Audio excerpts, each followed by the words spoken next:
έγινε ο Καλλικράτης με πάρα πολλές αρμοδιότητες χωρίς να στηριχθεί οικονομικά. Πιστεύετε ότι πρέπει να ξαναβρει το ρόλο της η τοπική αυτοδιοίκηση, και αυτό είναι και δική σας ευθύνη, εσείς που κατεβαίνετε ως υποψήφοι και συμμετέχετε, να επαναφέρετε την τοπική αυτοδιοίκηση στο ρόλο που είχε παλαιότερα? Ναι. Πρέπει η τοπική αυτοδιοίκηση να βρει το δικό της ρόλο. Πρέπει να σταθεί στις δικές της δυνάμεις. Άρα συμφωνείτε ότι έχει χάσει λίγο τον δρόμο της? Τον έχει χάσει, βεβαίως τον έχει χάσει, και να πω το εξής. Η κεντρική εξουσία μας έδωσε ένα Καλλικράτη.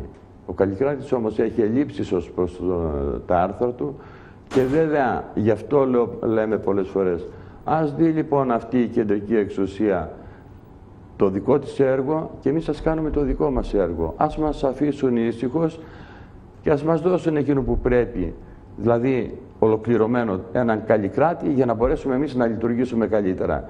Εδώ μπερδεύουμε το ένα με το άλλο. Μπερδεύουμε την κεντρική εξουσία με την εκτελεστική εξουσία. Έτσι, με αποτέλεσμα να μην μπορούμε να λειτουργήσουμε απέναντι στον πολίτη, και βέβαια ο πολίτης που περιμένει πάρα πολλά από εμάς.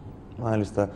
Κύριε Βάνη, ένα τελευταίο ερώτημα. Θα ανέβει ο αυτοδιοικητικός πυρετός όσο περνάνε οι μέρες. Εσείς στις τοποθετήσεις σας, όπως κάνετε και σήμερα, θα ρίξετε το βάρος περισσότερο στα κοινωνικά, με γνώμονα ότι έχει ανάγκη ο πολίτης από κοινωνικές δομές, και ότι όσο διανύουμε την οικονομική κρίση και δεν τελειώνει, πρέπει να έχει και την τοπική αυτοδιοίκηση δίπλα του? Η τοπική αυτοδιοίκηση είναι ο θεσμός που είπαμε πρέπει να σταθεί κοντά στον πολίτη. Ναι. Και βέβαια έχει όλες εκείνες τις δυνατότητες μέσα από τον Καλλικράτη να κάνει πάρα πολλά. Θέλω να ξέρω το βάρος της δικής σας παράταξης που θα πέσει. Τι έχετε στο μυαλό σας? Περισσότερο κοινωνικοποίηση, κοινωνικές δράσεις, ή θα μοιράσετε την ατζέντα? Εμείς έχουμε πάρα πολλά να κάνουμε. Βέβαια, είναι ένα κομμάτι του πολιτισμού, και βέβαια εκείνο που θέλω να πω είναι το εξής: έχουν κλείσει πάρα πολλές, κύριε Νεοχωρίτη, πάρα πολλές υπηρεσίες αυτές που πρέπει να λειτουργήσουν. Παράδειγμα, κλείσανε τα κταίο. Για ποιο λόγο? Δεν το κατάλαβα. Τα κταίο τα οποία σήμερα παίρνουν γερμανικές εταιρείες για να τα λειτουργήσουν. Και εμείς τι θα κάνουμε με τα δικά μας κταίο εδώ? Άνθρωποι οι οποίοι έχουν επενδύσει, άνθρωποι οι οποίοι δεν έχουν κάνει απόσβηση του επενδυτικού κεφαλαίου, που καταργούνται θέσεις εργασίας, που καθημερινά στιβάζονται στην ανεργία, καθημερινά βέβαια βλέπουν τα προβλήματα να μεγαλώνουν και να οξύνονται και να αυξάνουν.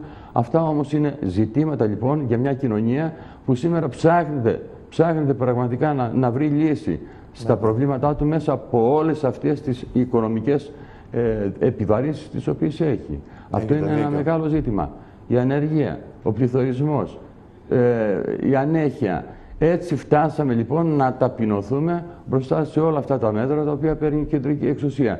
Και έχουμε ακόμη άτομα τα οποία να στηρίζονται από την κεντρική εξουσία ή να παίρνουν χρήματα από την κεντρική εξουσία.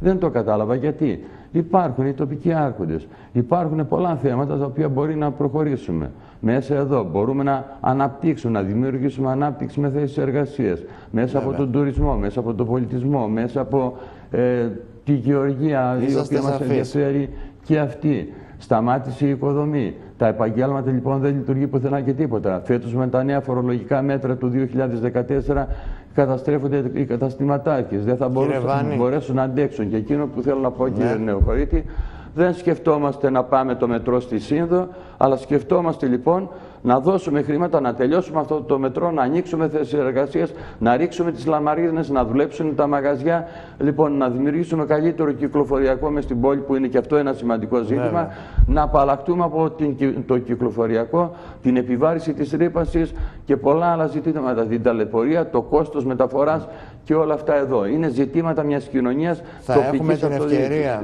όσο πλησιάζουν οι αυτοδιοικητικές εκλογές, να τα ξαναπούμε, αυτό είναι σίγουρο. Εγώ θέλω να σας ευχαριστήσω σε αυτό το σημείο που δεχτήκατε την πρόσκλησή μας και ήσασταν εδώ στο κεντρικό δελτίο ειδήσεων του σταθμού μας. Σας ξαναλέω ότι σίγουρα θα έχουμε την ευκαιρία να τα ξαναπούμε όσο πλησιάζει η ημερομηνία που θα διεξαχθούν οι αυτοδιοικητικές εκλογές. Καλό βράδυ. Καλό βράδυ.